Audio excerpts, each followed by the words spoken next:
हा येतोय येतोय. Good morning. हा खूपच पाऊस झाला असं कळतंय आणि 30 ते 25 गावाचा संपर्क होत नाही असं कळतंय. तर रात्रभरापासून पूर्ण कंटिन्युअस ह्याच्यातच आहे.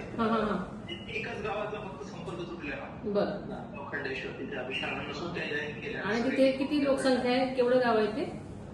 साधारणतः 2000 लोकसंख्येचं गाव आहे. छोटं. अच्छा बरं बरं. तसं मग तिकडचा संपर्क म्हणजे होतोय का? म्हणजे फोन बिन लागतायत का? तिथे जाणार दोन्ही रस्ते ते पाण्याखाली आहे. अच्छा आपल्याला पण म्हणजे मोबाईल वगैरे संपर्क असतो हे होतो.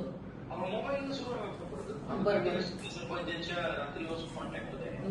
ऑलरेडी काम जसं नाल्याजवळचे जे घरं होते त्यांचे त्याच्यातले लोकांना त्यांनी ऑलरेडी शिफ्ट केलंच होतं. बरं.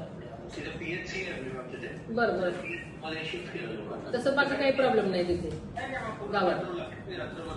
आणि बाकी कशी परिस्थिती आहे सगळीकडे?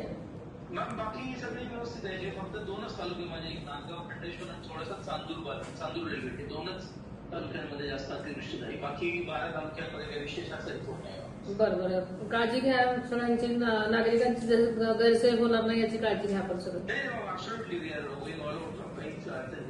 ओके. आणि काही लागलं तर फोन करा प्लीज. जी. ओके. थँक्यू.